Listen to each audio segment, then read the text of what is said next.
Hello students, आज हम 10th class का chapter number 1 chemical reaction and equation के बारे में जानेंगे।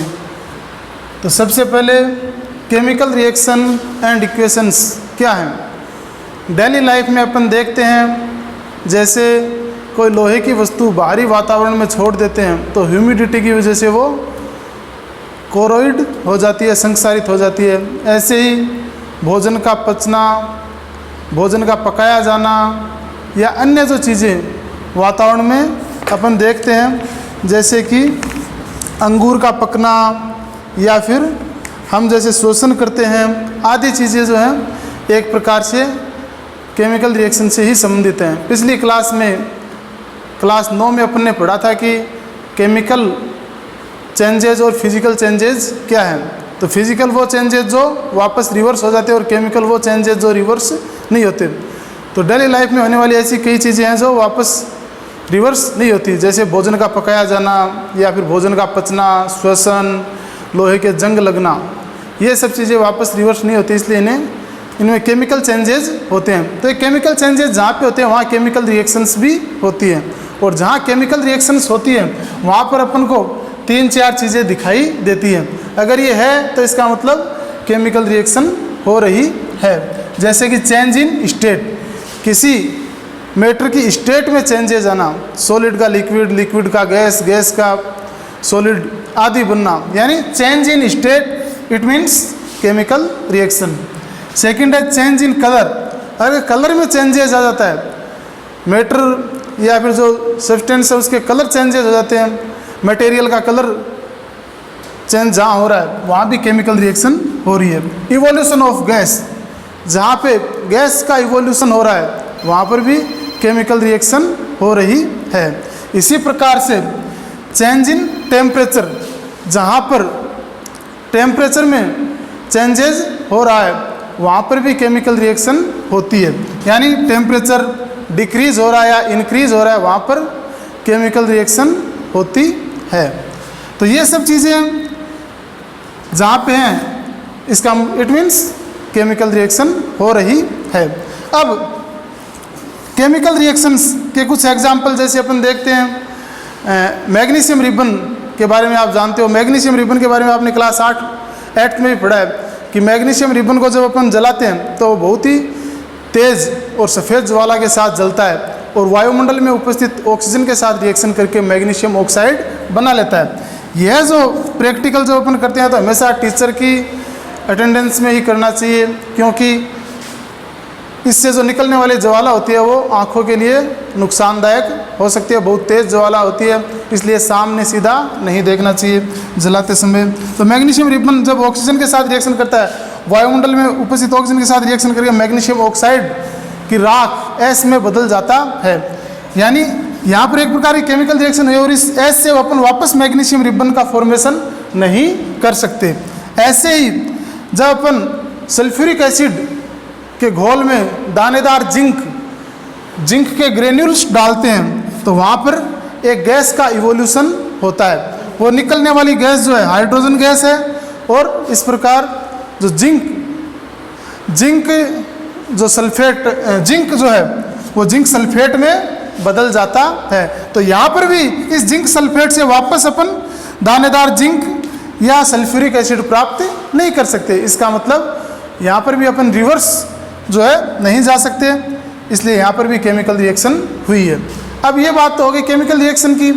केमिकल रिएक्शंस को बैलेंस करना भी ज़रूरी है। यहाँ पर जो अपन ने मैग्नीशियम या ऑक्सीजन लिया ये रिएक्टेंट है और एक प्रोडक्ट मैग्नीशियम ऑक्साइड दे रहे हैं। ऐसे यहाँ पे जिंक और सल्फ्यूरिक एसिड रिएक्टेंट है जो कि जिंक सल्फेट और हाइड्रोजन गैस के रूप में प्रोडक्ट दे रहे हैं। इनको हमेशा संतुलित करना आवश्यक होता है, क्योंकि रासायनिक अभिक्रिया में जो अपन लेते हैं अभिकारक यानी रिएक्टेंट और जो प्रोडक्ट प्राप्त होते हैं उसमें हमेशा लिए गए जो रिएक्टेंट है या प्राप्त जो प्रोडक्ट है, एलिमेंट के जो रेशियो है वो हमेशा सेम रहता है, उसका नंबर जो है सेम रहता है, वो चेंजेस नहीं होता। न तो कोई नया एलिमेंट ऐड होता है, न ही इनमें से कोई लॉस होता है। तो इसके लिए अपन को केमिकल रिएक्शन को बैलेंस करना आवश्यक होगा। तो केमिकल रिएक्शंस का बैलेंसिंग कैसे करते हैं उसके बारे में अपन जानेंगे। तो केमिकल रिएक्शन को बैलेंस करने के लिए अपन को देखना है कि रिएक्टेंट और प्रोडक्ट के रूप में जो प्राप्त अपने पास एलिमेंट है उनकी नंबर्स वो के वही हैं, कम या ज़्यादा नहीं है। अगर है तो अपन उसको संतुलित करेंगे नंबर लगा करके। जैसे कि इस रिएक्शन में अपन देखते हैं नॉर्मली लोहे को जब वायुमंडल में खुला छोड़ते हैं तो वायुमंडल में उपस्थित जो वाटर वेपर है, जलवाष्प की उपस्थिति में लोहा रिएक्शन करके और Fe3O4 फेरस ऑक्साइड बनाता है, साथ में हाइड्रोजन गैस निकलती है। इस रासायनिक अभिक्रिया को जो अपन देखते हैं तो यहाँ पर फेरस का एक एलिमेंट और यहाँ पे 3 है, यहाँ पे हाइड्रोजन 2 है, यहाँ हाइड्रोजन 2 है, यहाँ पर ऑक्सीजन 1 है, यहाँ पे 4 है। यानी रिएक्टेंट और प्रोडक्ट बैलेंस नहीं है। तो बैलेंस करने के लिए सबसे पहले तरीका ये है, हीट एंड ट्रायल विधि अपन काम में लेते हैं। हीट एंड ट्रायल विधि में अपन एक बॉक्सेस बना लेते हैं इन रिएक्टेंट और प्रोडक्ट के चारों ओर। फिर उस बॉक्स में कोई परिवर्तन नहीं करना, जो भी चेंजेस होंगे बॉक्स के बाहर होंगे। जैसे अपन हीट एंड ट्रायल में क्या करते हैं, देखते हैं मतलब तुक्का मार हिट एंड ट्रायल, अगर अपना हो गया सही तो ठीक है, वरना फिर दोबारा ट्राई कर लेंगे। जैसे यहाँ पे फेरस का एलिमेंट 1 है, यहाँ 3 है, तो यहाँ अपन लगा देते हैं 3, इधर भी 3, रिएक्टेंट में प्रोडक्ट में भी 3। ऐसे ही यहाँ पर हाइड्रोजन 2 है, यहाँ हाइड्रोजन 2 है, बैलेंस है।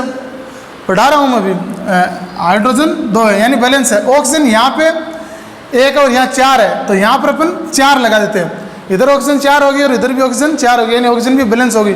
लेकिन ऑक्सीजन को बैलेंस करने के चक्कर में अपन हाइड्रोजन को इनबैलेंस कर चुके हो, तो इसको वापस बैलेंस करना होगा। यहाँ हाइड्रोजन कितनी थी, हो गई अब 4 दूनी 8, और इधर है 2, तो इधर भी 8 करने पड़ेंगे, तो इधर लगा देते हैं 4। ये 4 दूनी 8 हो गई, 4 दूनी 8। इसका मतलब फेरस इधर भी 3, इधर भी 3, हाइड्रोजन इधर भी 8, इधर भी 8, ऑक्सीजन इस साइड में भी 4 और ऑक्सीजन इस साइड में भी 4। इसका मतलब ये जो केमिकल रिएक्शन है अपनी एक बैलेंस केमिकल रिएक्शन है। अब केमिकल रिएक्शन को बैलेंस करने के अलावा कई बार इसके साथ इसके सिंबल भी लिख दिए जाते हैं कि जो रिएक्टेंट अपन ले रहे हैं, प्रोडक्ट जो अपन को प्राप्त हो रहे हैं, उनकी स्टेट क्या है, वो लिक्विड में है, सॉलिड में है, गैस में है, तो उसके लिए अपन सिंबल लिख देते हैं। जैसे यहाँ पे लोहा है, लोहा सॉलिड रूप में अपन ने लिया तो सॉलिड के लिए S। जल जो है ये अपन वाटर की स्टीम लेते हैं, भाप के रूप में लेते हैं, इसका मतलब वाटर स्टीम गैस के रूप में हो गई।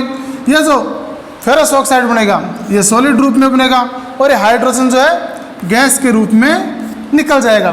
तो ये सॉलिड गैस, सॉलिड और गैस ये इनकी फिजिकल स्टेट हो गई। लिक्विड होता तो अपन L लिख देते, या जलीय घोल होता तो उसके लिए AQ एक्वलस लिख देते, लिक्विड के लिए L। इस प्रकार अपन कई बार इनकी फिजिकल स्टेट भी दर्शाते हैं।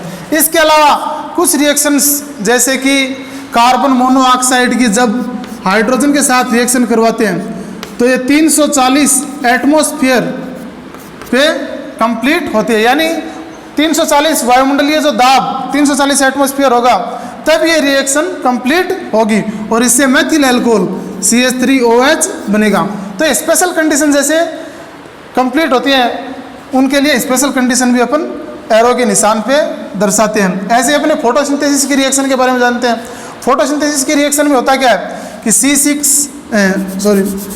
वायुमंडलीय कार्बन डाइऑक्साइड और जल, सूर्य का प्रकाश और क्लोरोफिल,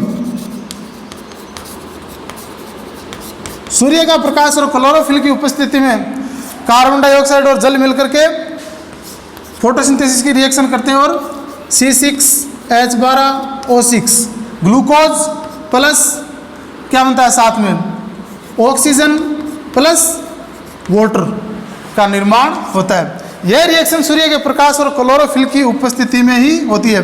अगर सूर्य का प्रकाश नहीं होगा या क्लोरोफिल प्रेजेंट नहीं होगा तो यह रिएक्शन कंप्लीट नहीं हो पाएगी। तो ये भी इसके लिए एक स्पेशल कंडीशन है। इनको अपन एरो के निशान के ऊपर दर्शाते हैं, और ये जो एरो का निशान होता है ये दर्शाता है कि ये रिएक्टेंट है और ये प्रोडक्ट है।